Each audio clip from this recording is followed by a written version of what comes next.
Peter Credlin, live on Sky News Australia.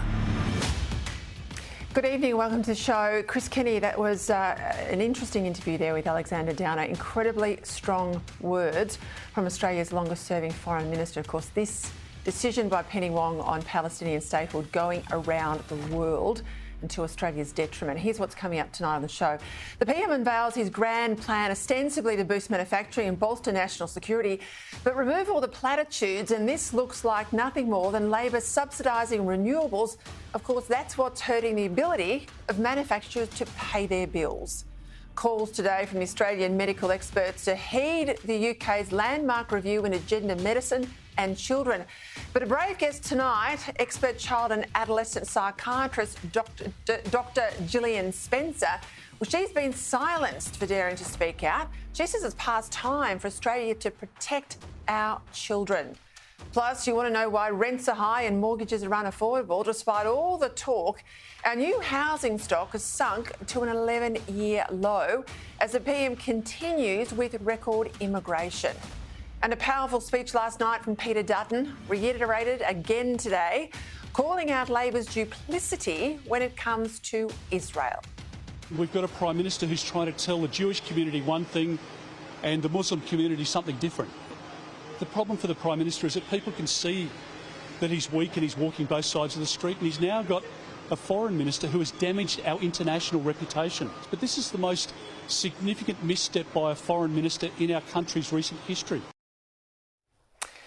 Following on from that, it's really important we all understand what's happening inside Labor and Labor policy on Palestine and why it's all become such a big issue. First, thanks to migration since the 1970s, some Labor seats in Western Sydney have up to 30% Muslim voters, mostly of Middle Eastern Muslim backgrounds. Now, some are Labor members, many take their religious leaders seriously, and most are understandably enough concerned about events in and around their former homelands. Many, wrongly in my view, see Israel's attempt to crush Hamas as genocidal, even though no country could tolerate on its doorstep a terrorist group dedicated to its destruction. As Hamas is to Israel, as Hezbollah is in the north to Israel, as Iran is to Israel, and as groups in the region like Al-Qaeda, Islamic State and more are to Israel, all dedicated to its absolute annihilation. Let's never forget that it was Hamas terrorists who invaded Israel. Invaded Israel on the 7th of October, quite literally revelling in the butchery of women and children simply because they were Jews. Here in Sydney, on the very night of the killings, was this Muslim leader rejoicing in the deaths of Israeli citizens before the government of Israel had even fired back one shot in retaliation. I'm smiling and I'm happy. I'm elated. It's a day of courage. It's a day of happiness. It's a day of pride. That's in the Sydney seat of Watson, Tony Burke's seat, frontbencher, Labor frontbencher. It's material to a point I'll make in a moment. But also, secondly, important in all of this is the Marxist mindset, so prevalent on the left, that divides the world into oppressors and oppressed. And for the oppressed, quite literally anything and everything is justified in the fight against their oppressors. So this way of thinking, Israel's not the only liberal democracy in the Middle East, but it's a colonial oppressor. It's not the only place in the Middle East where women and gay people are free to be themselves, but it's a ridiculous bastion of white privilege. Hence, the slaughter of Jews is justified as resistance to oppression, while Israel's attempts to fight back are simply genocide. Now, this is an absurd caricature of reality, but don't underestimate how pervasive it is, thanks to decades of brainwashing, reinforced in this case by ethnic solidarity. Labor's worry is that anti-government sentiment over the failed voice referendum, and let's not forget that nearly all of Labor's outer metro seats voted heavily no, well, they're worried that that will hurt them at the next election. Add in the fact that seats where there is a high Muslim vote are traditionally very socially conservative, and the modern Labor Party push on gender rights, gay rights, trans rights, well, that's all electorally toxic. In seats like Blaxland, held by Jason Clare on a 15% margin, the Muslim vote is 35% of the seat. In nearby Watson, held by Tony Burke, the same 15% margin, well, there's a 27% Muslim vote. And that explains why, despite the public outcry, Tony Burke never called out the Islamic leader and his celebration of the October 7 atrocities that I just showed you a moment ago. That occurred in Burke's own electorate. The fear from Labor hardheads is that resentment over Gaza could fuel successful independent campaigns, exploiting a sense that Labor takes this vote for granted. Now, it's not a threat from a Liberal candidate in these seats, but a threat of a high-profile independent. Someone like Di Lee, who scored a 16% swing to her, causing Labor's Christina Keneally to lose the seat of Fowler at the last federal election. Hence Labor's long crab walk away from supporting Israel. Compare Penny Wong's call this week for the formal recognition of Palestine with Bob Hawke's very sombre statement after he travelled to Israel and met with the then Prime Minister Golda Meir. He said, if the bell tolled for Israel, it won't just toll for Israel, it will toll for all mankind. A lion of Labor's right faction, Hawke described visiting Israel as a life-changing event. He described Israel as an inspiration, a small, lone democracy in the Middle East. As Simon Benson says today in The Australian, it was Bob Carr, ironically a former president of Labor Friends of Israel, who began the quiet dismantling of Labor's long-held position, having been captured by the pro-Palestinian movement and the shifting electoral politics of Western Sydney. Benson goes on and says the ideological disintegration of the once powerful and sensible New South Wales right facilitated the shift from supporter of Israel to now vicious enemy.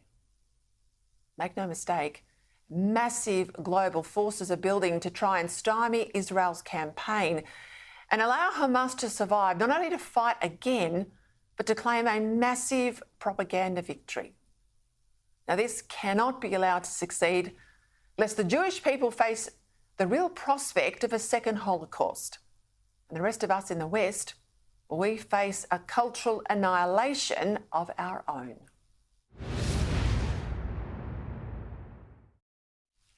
Look, Labor governments say they want more affordable housing, but much of what they do makes it more expensive. Take the latest sweetheart deal between Labor and the unions, in this case, new rules put in place by Queensland Labor for any builders wanting to do major work with the Miles government. As reported, the deal locks in pay rises of 5% a year for the next 4 years. This is for construction workers who already have a minimum base rate of pay at least $100,000 a year for a 36-hour week. Then there's double pay for any overtime and 2 rostered days off every month, in addition to the 4 weeks of annual leave and all that other special leave that's now included in most deals.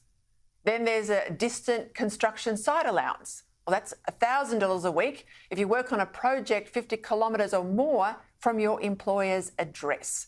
And a scaled site allowance for bigger projects of up to $11 an hour or an extra $400 a week. As well, all work stops when the temperature hits 35 degrees or when the temperature exceeds 29 degrees and the humidity tops 75%. Any worker required to work in the rain, well, they get paid double. And workers who use their own phone will be paid a technology allowance of another $100 a week. I mean, you can't make this stuff up. Naturally, union delegates will be provided with their own office, says the deal, and allowed to address their fellow workers for at least half an hour every time they turn up on site. Now, building bosses, they think this will add 20% at least to the cost of government projects in Queensland that will inevitably flow through to other building costs. This is all part of Labor's agenda to change the way we live, to make us renters rather than owners, to be on public transport rather than drive our own cars, and to give up meat because cattle herds are contributing to climate change. And this is hardly what Labor supporters mostly voted for at the last election, but it's what we are now all getting under Labor governments.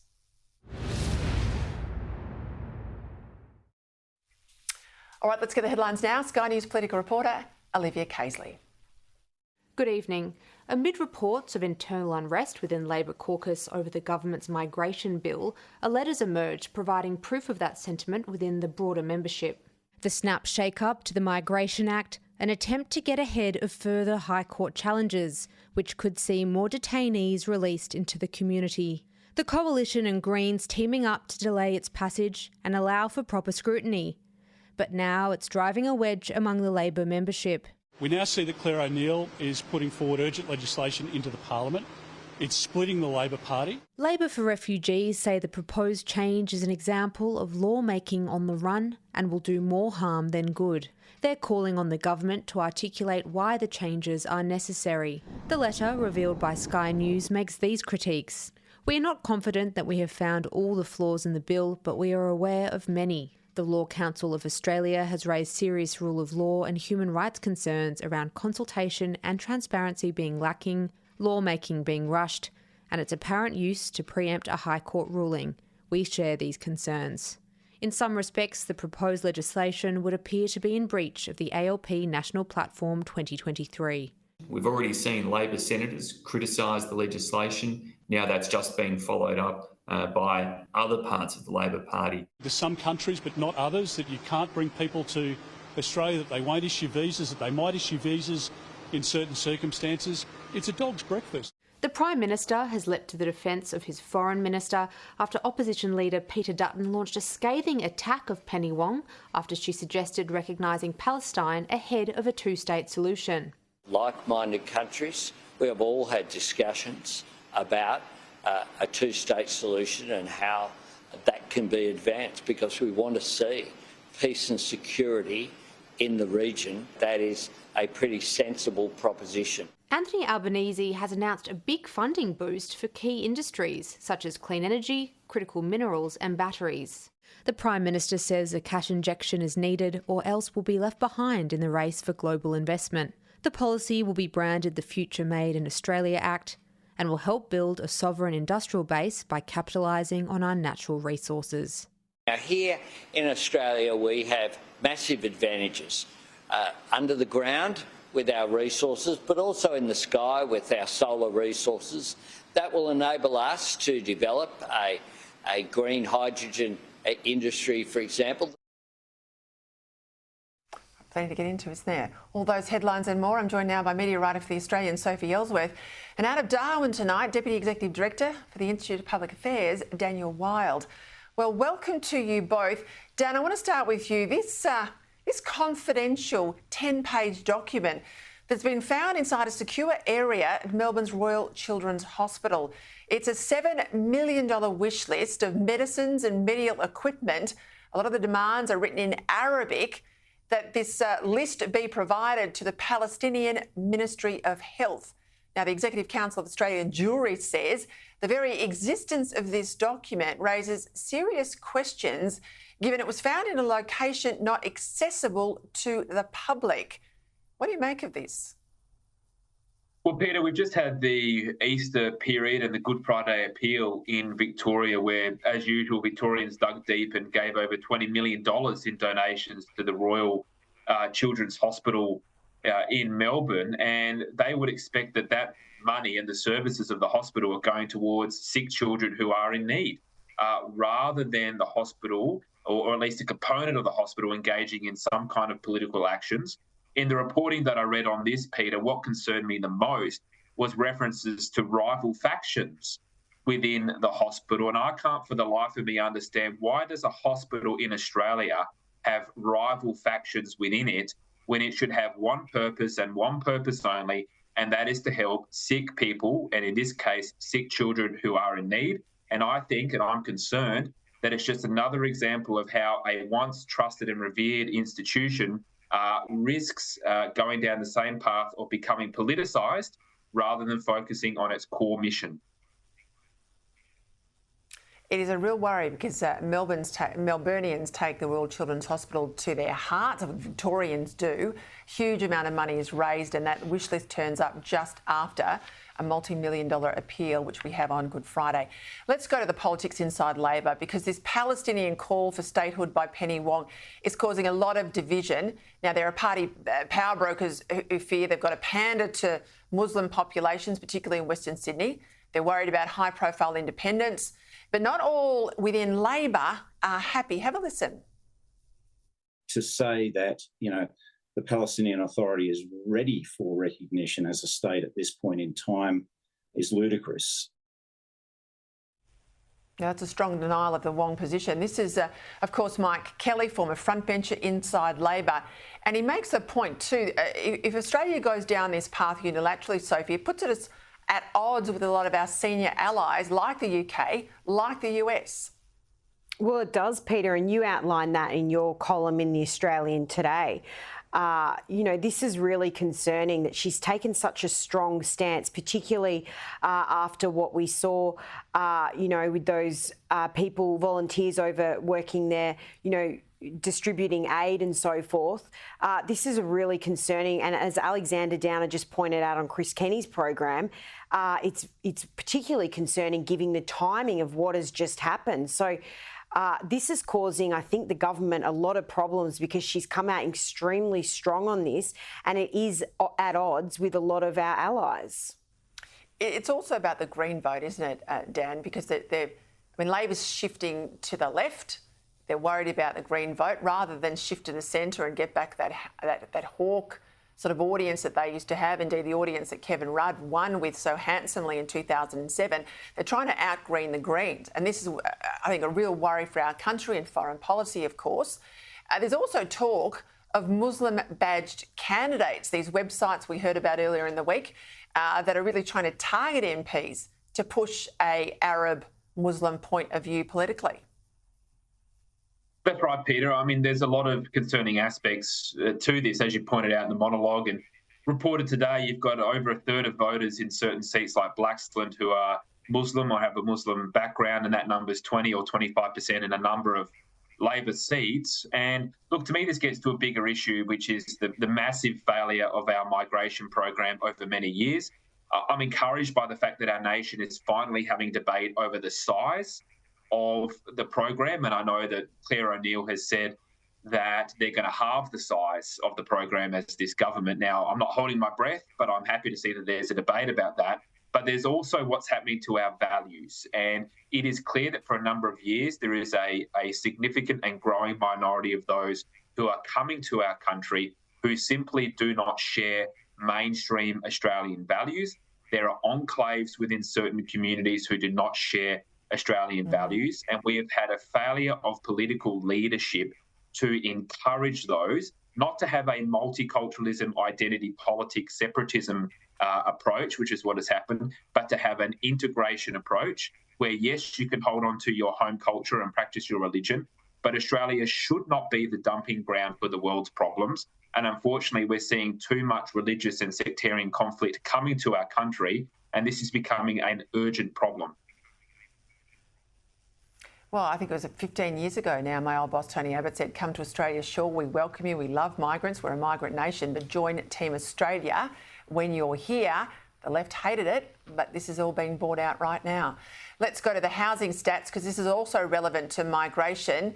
ABS statistics, Bureau of Statistics information out says Australia will fall 90,000 homes short this year of the national target of 240,000 new homes. A new house starts for 2023. Well, they've come in at the lowest in 11 years. We've got spikes in construction costs. I went through that sweetheart deal in Queensland, a 20% loading now on anything built by taxpayers up there. We've got all these businesses going bust, Sophie, in the construction sector. And we've got these union deals. I mean, they are crazy demands. How on earth can housing be brought to market under these conditions?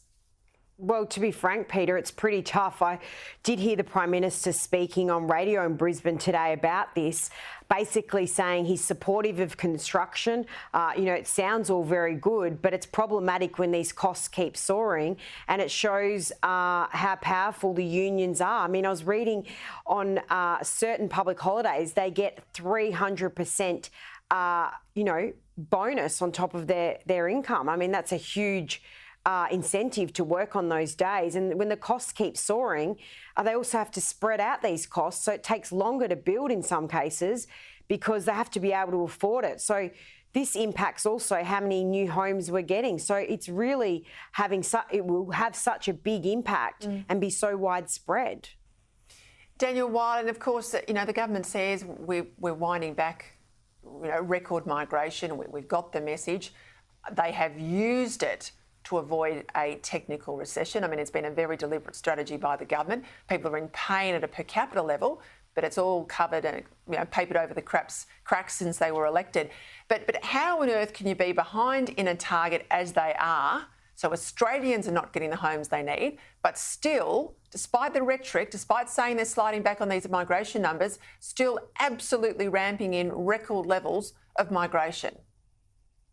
Well, that's right. There's no plan. There never has been a plan for how to accommodate the large intake of migrants. And of course, Australia has always been a welcoming and tolerant nation, and migrants have been key to our national success, but it's got to be planned for. And we've had a migration-only led economic policy strategy that is failing Australians on the ground. Our analysis shows that last year, 80% of our total economic growth was from population growth. Now, compare that to the 1990s, the heyday of economic reform, when just 1/3 of our economic growth came from population growth, with the remainder coming from productivity growth, where Australians got wealthier and better off. As we know, over the last 4 quarters, per capita growth has gone backwards. That's the first time that has happened since the early 1980s, when we were in the middle of a global economic recession. So we all know that migration makes the pie bigger, but the share that Australians get is getting smaller, and it's only going to get worse until we have a proper plan and strategy from this government. And a proper community debate. Daniel Wild, thank you, Sophie.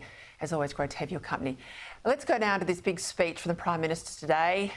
It's been touted as a boost to our manufacturing capability at the same time as bolstering our national security. Now, fair enough.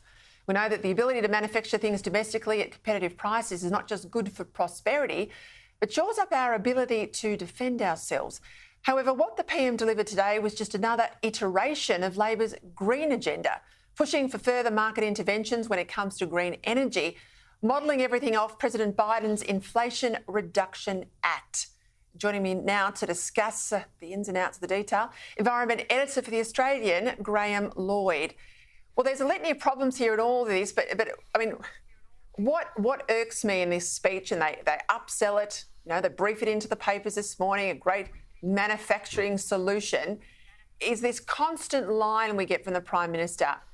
More renewables is better, more renewables is cheaper, but renewables are actually exacerbating our energy problems. It's one of the reasons why businesses are heading offshore in this country. So, I mean, explain to us, Graham, it frustrates me so much. Net zero is more pain, not less pain. That's right. Good evening, Peter. Certainly the thing to understand, first of all, is there's nothing in this for existing manufacturers in Australia. This is all about favouring the sort of manufacturers that the government is interested in. That's those in the renewable space, looking at hydrogen, looking at green steel and all these other things. They're at the beginning of their production curve. So the government wants to subsidise them in the hope that they'll be industries of the future. But as you say, if you want to preserve existing manufacturers, you'd bring energy prices down and give them a competitive advantage. That, unfortunately, is not what this is about. So what about the jobs of today? Well, the jobs of today, I think they're really being overlooked. It's hard to see how manufacturers that are currently there in the marketplace are going to compete for capital with industries that have a big government subsidy and where all the bureaucratic attention is going to be directed. I mean, if you make steel in Australia, that's a real job, right? You can turn up to it every day. It's probably a lifetime's worth of work for someone in a steel-making area. But if you slide into a community and you put up a wind farm, eventually there's no more wind farms to put up. And we know obviously the manufacturing of the wind farm comes from China, or you put in a solar farm. They're installation jobs. They're not permanent jobs in communities. That's the problem. And we had this talk, a straight talk, honest talk from the CEO of Alinta Energy yesterday, Jeff Dimery, at the press club. I mean, he has belled the cat on what's ahead of us in terms of energy. Have a listen. You came here for truths and straight talking about the transition, so here's a doozy. Australians will have to pay more for energy in the future. Whether we pay through the tax base or pay the large upfront cost of an EV or batteries and solar, or we're paying more for electricity from the grid, we'll all pay more in aggregate. And he's right, isn't he? He is indeed, and Mr. Dimery's at the leading end of what's going on here, and he really understands it. And I think one of the most sort of telling comments he made was that, how do you solve this problem? You can't put in more solar because there's already a glut during the middle of the day, and you can't put in a lot more wind because there's already an issue of curtailment. So this says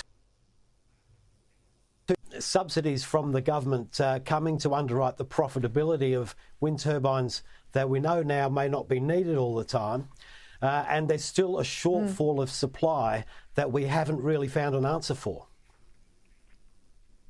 And just quickly, a really good poll out from Redbridge today that says half of respondents either support or strongly support nuclear.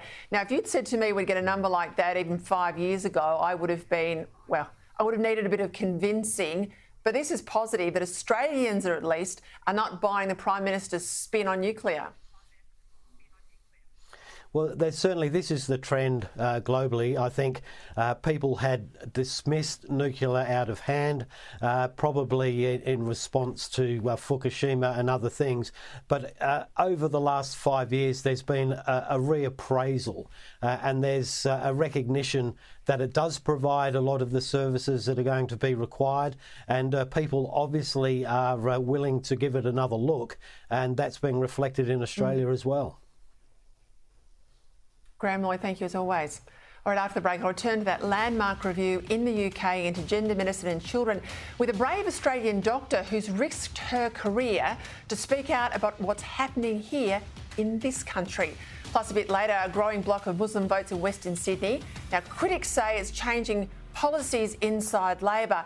Are there lessons to be learned in places like the UK and Europe where this demographic shift is more advanced? Welcome back. Still to come, a special guest from the UK joins me here in the studio for his take on the West's shifting position on Israel and the growing capitulation of political parties to appease pro-Palestinian activists. But first, let's return to that landmark review into gender medicine and children in the UK, which has rejected puberty blockers as a treatment, with the inquiry chair, Dr. Hilary Cass, going as far as to say that the whole practice was built on shaky foundations. It's now sparked calls for a similar review here in Australia. I said last night that this review is vindication for so many of the brave experts in this country who have questioned practices in Australia. And one of those experts, Dr. Jillian Spencer, joins me now. She's a child and adolescent psychiatrist who was suspended from the Queensland Children's Hospital for speaking out against gender affirmation therapies currently in place. Dr. Jillian, thank you for your time. I mean, I've got to say at the outset, this report and the gravity of the report, the evidence-based assessments behind it, this must be a vindication for you.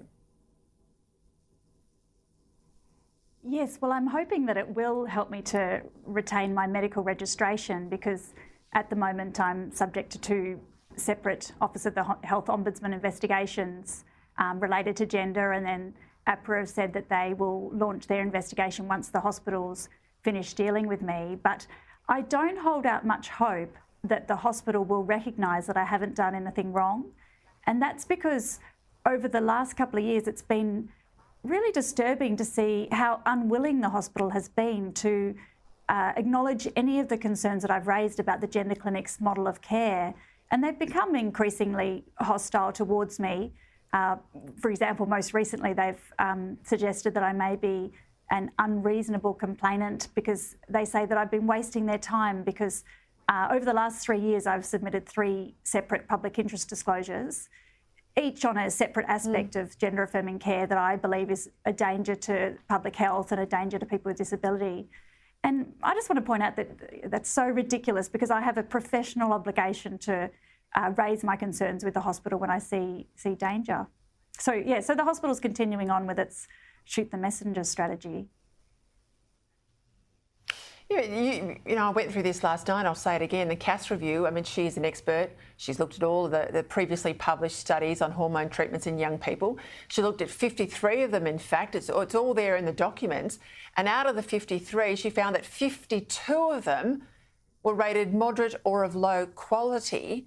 And that's what this gender affirming model's basically built on. Now, if an expert says only one of 53 papers has any evidentiary quality to it, if everything else has got big question marks on it, why on earth would we go down this path with children, for which, for many of them, particularly young girls, is irreversible? Yes, and we've known about the harms of this model for quite a period of time now. And I'm a little bit frightened about what this scenario will reveal about our health ministers and our hospital executives, because we now have a very well-written, comprehensive, evidence-based report and recommendations. And I think the question that we're going to see answered is, do they care? Do our health ministers and our hospital executives want Australian children with gender dysphoria to receive safe and evidence-based treatments, or do they want to just continue on with providing a discredited model of care in order to please the activists? And it's not just the UK, is it? I mean, Finland, Sweden, even parts of the US are walking away from the model that we've basically locked in children's hospitals right around Australia.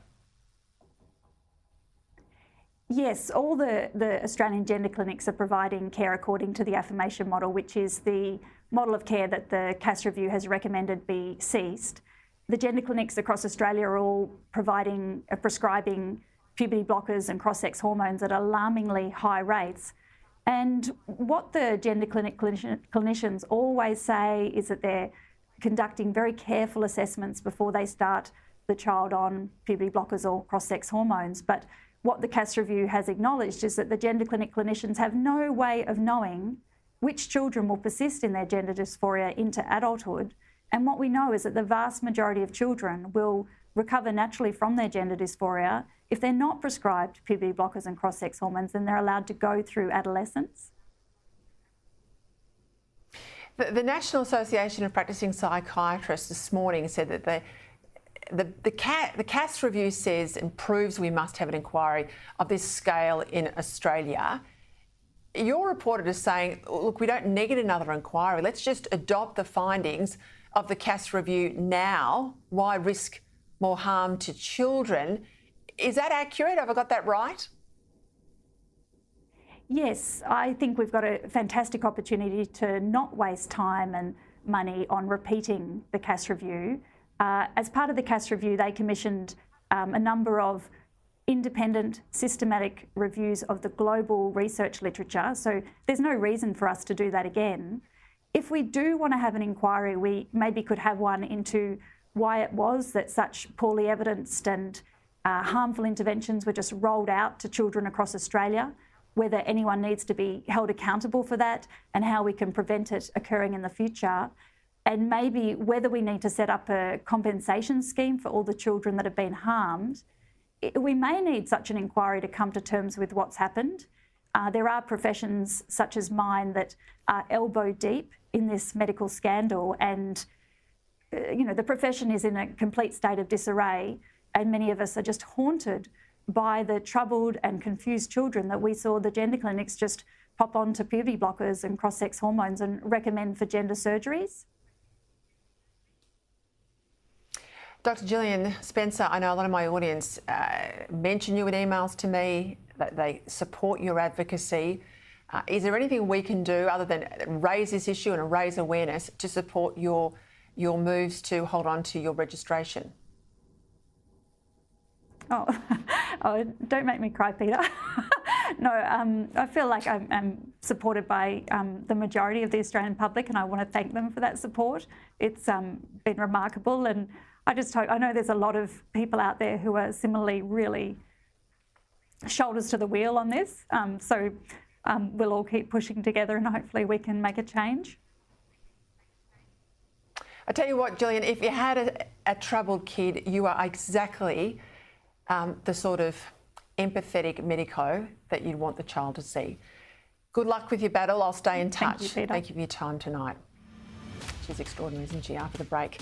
What Labor's capitulation on Palestine means to our standing abroad, plus the state of play in the UK with the Tories under Rishi Sunak headed for a wipeout. Welcome back. Still to come, the disappointing reluctance of any reform of the NDIS from those who most desperately need the scheme to be viable. But first, I want to return to Labor's appalling pivot on recognising Palestinian statehood in terms of both domestic politics at play, but more broadly internationally, because it speaks to the growing anti-Semitism across the West that, frankly, we all would have thought was unthinkable just a year ago. Thankfully, my next guest, David Oldroyd-Bolt, is well placed to comment on the broader implications of all of this. He's a visiting fellow from the Danube Institute. He's out from the UK, and I'm pleased to say he joins me now. Well, good to see you in person, because we often talk from afar.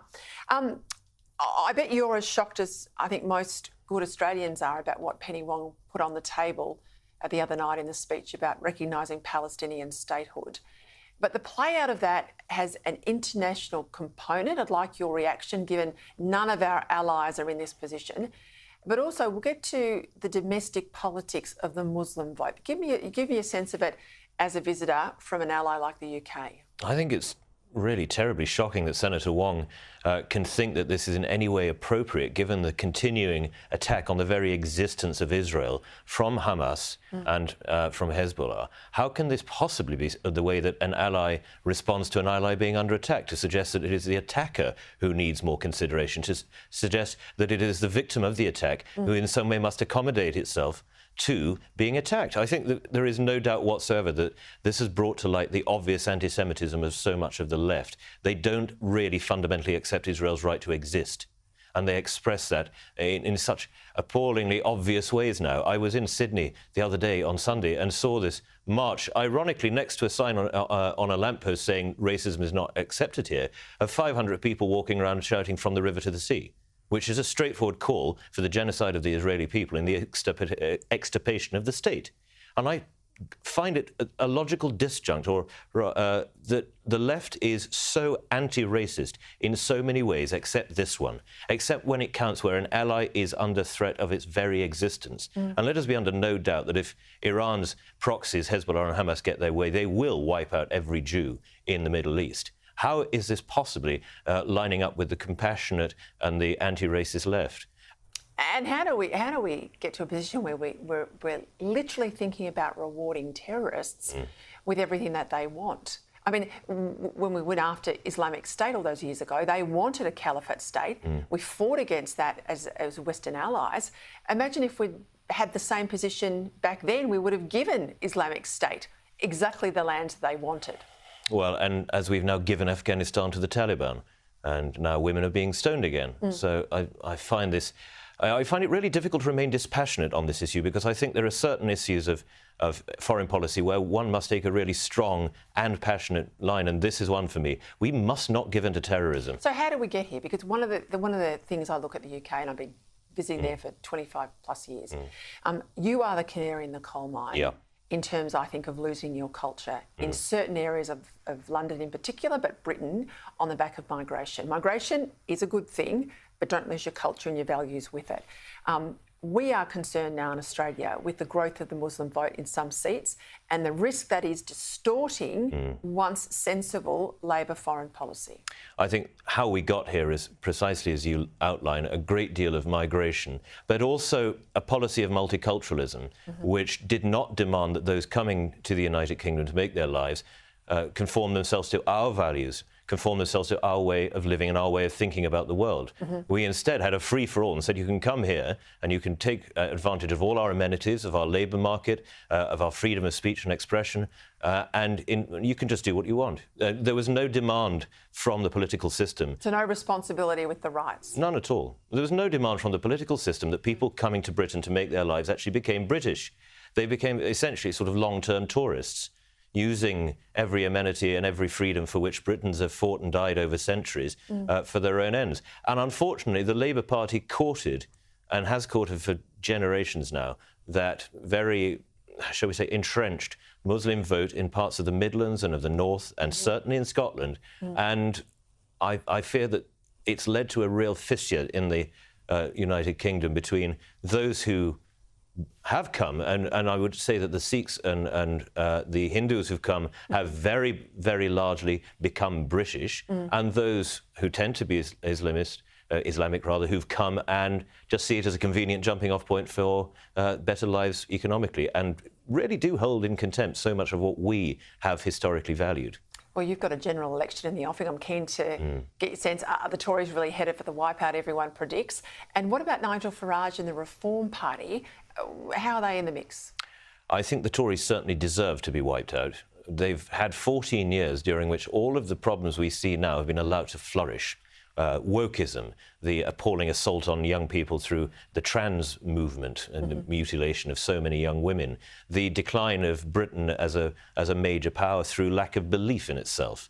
And this is under a supposedly conservative government, and the utter, I must say, stagnation of the economy, because we've continued, as so many other nations have, this mad economic model of importing low-skilled workers and therefore having a wage suppressant effect on the whole economy, the housing crisis, which is almost entirely down to immigration, when we have 745,000 net migrants last year, as we did, legal migrants, and yet we're building fewer than 100,000 houses. So I think the Tories are currently polling lower than they ever have in their entire history.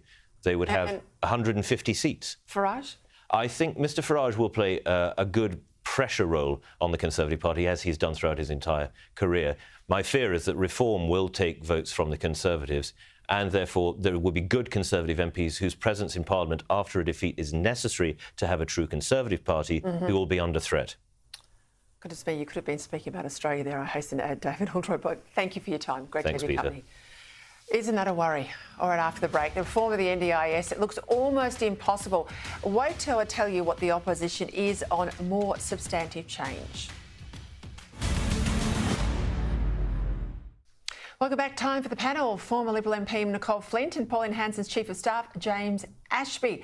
Well, I'll start with you, James, if I can. There's news today that several key recommendations of the NDIS review are facing pushback from within the very disability community that needs the scheme to be viable. Now, one of the things they don't accept, they reject the recommendation to make provider registration a mandatory thing. Now, after weeks of headlines about rorts and waste and criminals accessing payments in the order of $1 million, this is disappointing. Well, look, only about 10% of those people who do participate in the NDIS, and that is providing services, are actually registered. So only 15,000 out of 150,000. And look, there are certainly some arguments as to who this will impact on most, and more than likely it's going to impact upon recipients in more regional parts of our country. But something has to change, because at the present moment, this is going to send our country broke. We're spending $40 billion already a year, and this program is costing more than what the whole Medicare scheme is, and that services 27 million people, whereas the NDIS is only servicing just 600,000. So something's got to give. These advocacy groups, it's all well and good to say, no, stop making changes. But unless we make changes, this is going to be busted, and we as a country are going to be broke in no time. Nicole, I can't, as a taxpayer, personally give someone with a profoundly disabled child enough money to make their life easier. I can't give them enough services. I want to be as generous as I can. But by God, I get angry at the thought of a pedophile exiting prison gets $1 million a year. Look, Peter, this is taxpayers' money and it needs to be properly and carefully accounted for. And we have to protect some of our people who are some of our most vulnerable citizens who are using the NDIS to get the support that they need and that they deserve from a rich, wealthy country like Australia. I am just aware, though, that Senator Holly Hughes, who is our opposition spokesperson on this, has voiced concerns about the regulatory burden on the small business providers in the NDIS and whether this is just another way of Labor trying to introduce a union influence into service provision in the NDIS and whether it's Labor supporting big business, as they always do, rather than helping small business. But there has to be a balance. We have to make sure money's being spent properly, and we also have to make sure that we don't have criminal elements, as you have just indicated, in the system, putting already vulnerable people at terrible risk. James, what's going on around the Great Artesian Basin? Well, putting it simply, we're about to allow big business in this country dump noxious material into the drinking water of not just rural communities, but also into the drinking water of what feeds and helps provide plenty of food and nourishment for the people of this country and our export market as well. The courts here in Brisbane, thankfully, have given the first of what I hope will be a very quick hearing later in the year on the 1st of October, put a stop to carbon sequestration. We're talking about carbon dioxide, pumping it into the Great Artesian Basin. And this is poison to what is a vital lifeblood to rural communities across this country. There's 51,000 wells that feed off our artesian basin here in this country. That's a lot of people that services, but not to mention that. But, you know, we wouldn't allow this to happen to the Great Barrier Reef. Why are we allowing it to happen to a size of water which is about 130,000 times the volume of water in the Sydney Harbour? That's how much water we're talking about, and we're talking about polluting it and absolutely destroying it, all in the name of meeting net zero carbon emission reductions. It just doesn't make sense. So hopefully the High Court sees some merit in the argument that AgForce have put up, which is great. And One Nation have got the Senate inquiry, which will end towards the end of June, July. So it'll all sort of tie into this federal we'll keep an eye on that one as well. which, as I say, is in August. Yep. Nicole Selgrover, I spoke to her on Monday. She was heading into court, federal court, to defend the right of Giggle, the app she created, to just have females on the platform. There's a transgender woman, Roxanne Tickles, her name. She's denied access to the app. She's pretty cranky about it. This is why the matter's before the court. But I mean, this, I can't underestimate for women how important this case is for Selgrover to win. Hugely important, Peter. This is a true fight for women's rights.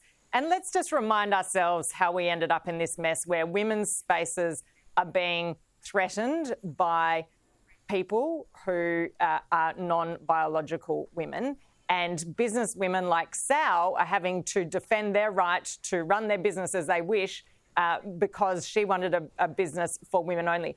But this started, Peter, in 2013 when the Gillard government, Julia Gillard, you know, the alleged champion of women everywhere, changed the Sex Discrimination Act. That act was set up to protect women's rights, to protect women's safety, to protect our spaces, and the Gillard government changed it so that it has fallen in favour of transgender people, transgender women, instead of biological women. So it will be, you know, I hope there's going to be a good outcome. I don't know that there will be for Sal in this case.